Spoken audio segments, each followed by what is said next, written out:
पत्रकार बंधुओं को मेरा नमस्कार। योगी सरकार ने उत्तर प्रदेश के अलग अलग जिलों में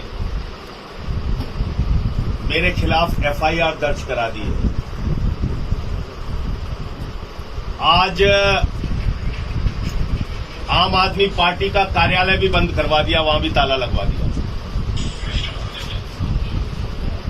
मेरा जुर्म क्या है? मेरा अपराध क्या है? मेरा अपराध यह है कि मैंने उत्तर प्रदेश में ब्राह्मणों के खिलाफ हो रहे अत्याचार का मुद्दा उठाया।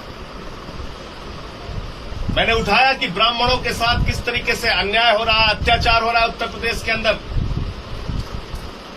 मैं गया था इलाहाबाद, प्रयागराज के अंदर एक वैद्य परिवार के 4 लोगों की गला काट के हत्या कर दी गई। ये मुद्दा उठाना गलत है क्या?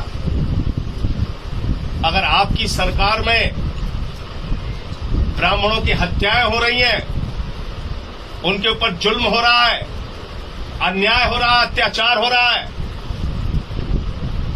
ये मुद्दा उठाना अपराध है क्या? आप मुकदमे लिख के मेरी आवाज को दबाना चाहेंगे योगी जी? उसको रोकने की कोशिश करना चाहते हैं?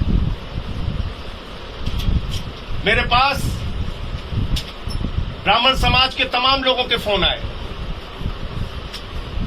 युवजन ब्राह्मण सभा के अध्यक्ष आशुतोष पांडे जी ने फोन किया। मुझसे बोले जो कुछ भी आप कह रहे हैं सच कह रहे हैं, अन्याय हो रहा है, अत्याचार हो रहा है और ये मुद्दा उठाना कहीं से कोई गलत नहीं है। मैं बता देना चाहता हूं योगी जी, एक नहीं 1000 मुकदमे आप लिखिए। अभी तो आपने सिर्फ 5 जिलों में मुकदमे लिखे हैं। 1700 थाने उत्तर प्रदेश में है, 1700 मुकदमे लिखे मेरे खिलाफ। और अगर आप नहीं लिखवा पाते तो मैं सोचूंगा कि आपकी थानेदार भी नहीं सुनता। लिखवाइए 1700 मुकदमे। लेकिन ब्राह्मणों पर जो अत्याचार आपकी सरकार में हो रहा है, उस मुद्दे को उठाता रहा हूं, उठाता रहूंगा। मेरे पास ठाकुर समाज के बहुत सारे लोगों का फोन आया। वो हाथ थे इस बात से, दुखी थे मेरे बयान से। मुझसे कह रहे थे आपने ये क्यों कह दिया कि उत्तर प्रदेश में सिर्फ ठाकुरों की सरकार चल रही है? अगर एक सरकार आई है जो ठाकुरों का भला कर रही है तो इसमें आपको आपत्ति क्या है? एक गाजियाबाद से रवि सिंह जी हैं, उन्होंने मुझे मैसेज किया कि मैं आपको और आपकी पार्टी को बहुत प्यार करता हूं, लेकिन आपके बयान से दुखी हूं, आहत हूं। तो मैंने उनसे कहा कि योगी जी ठाकुरों के नेता हैं, जैसे केशव प्रसाद मौर्य जी मौर्य के नेता हैं, दिनेश चंद्र शर्मा जी ब्राह्मणों के नेता हैं, वैसे योगी जी ठाकुरों के नेता हैं। ठाकुरों के लिए काम करें, मुझे इसमें कोई आपत्ति नहीं है। लेकिन बाकी जातियों के साथ अन्याय क्यों हो रहा है? मुझे आपत्ति इस बात पे है, बाकी जातियों पे जुल्म क्यों हो रहा है? उनकी हत्या की घटनाएं क्यों हो रही हैं? लूट, बलात्कार, डकैती की घटनाएं क्यों नहीं उत्तर प्रदेश में रोकी जा रही हैं? आप राम राज्य की बात करते हैं योगी जी। योगी जी, मैं आपको बता दूं कि मैं प्रभु श्री राम की धरती अवध के क्षेत्र का क्षत्रिय हूं। और मैं आपको बताना चाहता हूं, मैंने रघुवंशी मां की कोख से जन्म लिया है। और प्रभु श्री राम के जो आदर्श थे, उन्होंने सेबरी के जूठे बेर खाए। निषाद राज ने नैया पे बिठा के भगवान श्री राम को नदी पार कराई। बानरों की, भालुओं की, रीछ की, नल की, नील की, सुग्रीव की सेना बनाकर उन्होंने रावणों का नाश किया। अपने ऊपर तमाम कष्ट सहकर भी जनता के हित को, प्रजा के हित को सर्वोपरि रखा। ये राम का आदर्श है।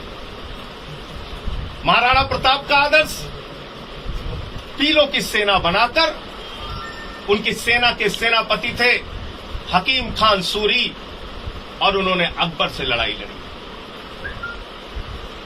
भगवान गौतम बुद्ध का आदर्श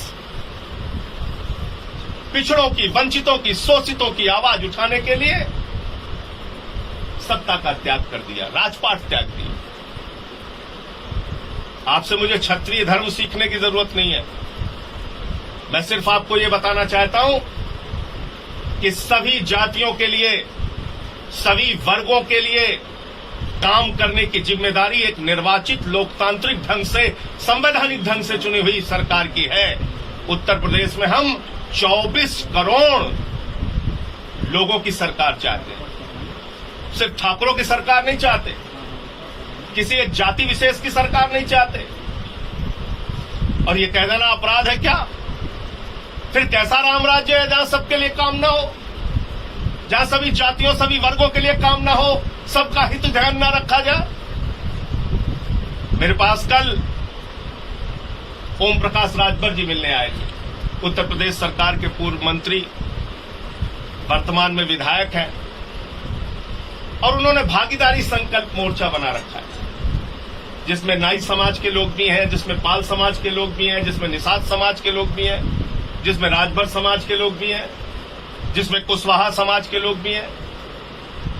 और उन्होंने कहा साफ तौर पे कि संजय सिंह जी, जो आपने बात कही वो एक सच्ची बात कही। आज दूसरी पार्टियां हिम्मत नहीं कर रही हैं बोलने की, योगी के डर के कारण। आपने बोला, आपको बधाई, आपने बहुत अच्छी बात कही।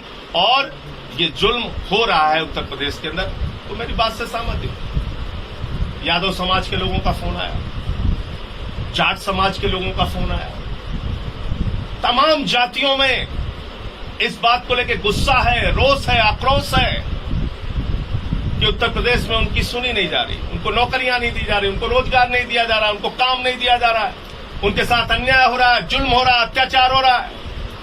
आजमगढ़ की घटना को उठा के देख लीजिए, लखीमपुर की घटना को उठा के देख लीजिए, क्या हो रहा है उत्तर प्रदेश के अंदर। और इसलिए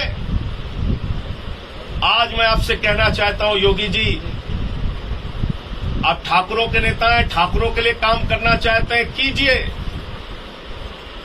लेकिन ब्राह्मणों के हित का भी ध्यान रखिए, यादवों के हित का भी ध्यान रखिए, पटेलों के हित का भी ध्यान रखिए, लोध के हित का भी ध्यान रखिए, निषाद के हित का भी ध्यान रखिए, राजभर के भी हित का ध्यान रखिए, तेली के भी हित का ध्यान रखिए, नाई के हित का भी ध्यान रखिए, सोनकर के, वाल्मीकि के हित का भी ध्यान रखिए, जाटो समाज के लोगों का भी हित ध्यान में रखिए। गुर्जर हो, जाट हो, उत्तर प्रदेश में रहने वाली सभी जातियों के हित का ध्यान रखिए। हमें उत्तर प्रदेश में 24 करोड़ जनता की सरकार चाहिए, हमें किसी जाति की सरकार नहीं चाहिए। और आज मैं फिर दोहरा रहा हूं इस बात को कि मैं जो बोलता रहा हूं वो बोलता रहूंगा। मैंने जो सच कहा है वो आगे भी कहता रहूंगा। और इसको लेकर अगर आप मेरे ऊपर मुकदमे लिखवाना चाहते हैं, मेरे कार्यालय बंद करवाना चाहते हैं, धमकियां दिलवाना चाहते हैं, लाठी चलवाना चाहते हैं, जेल भिजवाना चाहते हैं, तब कीजिए, आप स्वतंत्र हैं। और मैं आपके लिए एक शेर पढ़ना चाहता हूं, चंद लाइनों का है,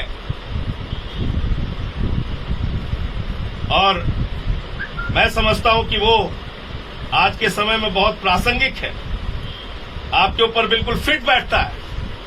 आप जिस तरह से सरकार चला रहे हैं और चलाना चाहते हैं, ये चंद लाइनें मैं आपके लिए पढ़ना चाहता हूं कि शहर शहर ये तबाही हमें मंजूर नहीं, शहर शहर ये तबाही हमें कबूल नहीं, निजाम जिल्ले इलाही हमें कबूल नहीं, तुम्हारी तंग निगाही हमें कबूल नहीं, सुबह पे ये स्याही हमें कबूल नहीं। योगी जी, आप अपना जुल्म, अपनी जाति, अपना अन्याय, अपना अत्याचार जितना करना चाहते हैं जारी रखें। आपके सरकार की कार्यप्रणाली को मैं देख रहा हूं। इंस्पेक्टर सुबोध सिंह की हत्या हो जाती है, हत्यारे जमानत पर रिहा हो जाते हैं, माला पहन के उनके परिवार को चिढ़ाते हैं, व्यवस्था को चिढ़ाते हैं। और जो उसके मुख्य आरोपी हैं उनको भारतीय जनता पार्टी अपना महामंत्री बना देती है। आप हमसे सवाल कर रहे हैं, उनके लिए न्याय मांगने कौन सामने आया, किसने आवाज उठाई?